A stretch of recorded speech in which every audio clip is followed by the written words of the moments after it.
വെട്ടി മുറിച്ച് നമ്മൾ കുറേ സ്പേസ് ഉണ്ടാക്കി. അത് വെച്ച് കാശുണ്ടാക്കി നമ്മൾ ഒരു ട്രീ ഹൗസും ഒരു സൂവും പണിയുണ്ട്.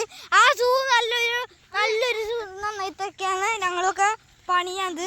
ആ സൂ പണിയുമ്പോൾ ഒരു കാര്യമുണ്ട്, ആ സൂവിൽ പല ആനിമൽസ് ഉണ്ട്. ഫിഷ്, കുഞ്ഞു ഫിഷുകൾ, പിന്നെ കുറേ തിമിംഗലം, കുറേ എണ്ണം ഉണ്ട്.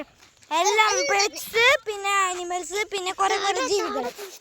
ഇതേ തിമിംഗലല്ലട്ടാ, തിമിംഗല ഏറ്റവും വലിയ വെയിലട്ടാ, അത് ശ്രദ്ധിക്കണം. അതൊന്നും ഇല്ലട്ടാ.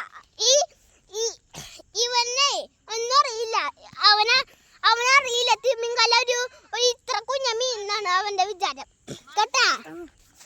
എന്നിട്ട് നമ്മള് ഇവിടെ ഒരു കുറെ കാട് ടിക്കറ്റും എല്ലാം നമ്മൾ പണിയുണ്ട്. അപ്പോൾ നമുക്ക് നമ്മുടെ ഇന്നത്തെ വീഡിയോ നമുക്കൊന്ന് വൈൻഡപ്പ് ചെയ്യാം. കുറേ ടീഷർട്ടുകളെല്ലാം നമ്മൾ പണിയും, നല്ലൊരു ട്രഡീഷണൽ. അപ്പോൾ ഇന്നത്താണ് നമ്മുടെ വീഡിയോ. അപ്പോൾ നമുക്ക് വൈൻഡപ്പ് ചെയ്യാം. Thank you.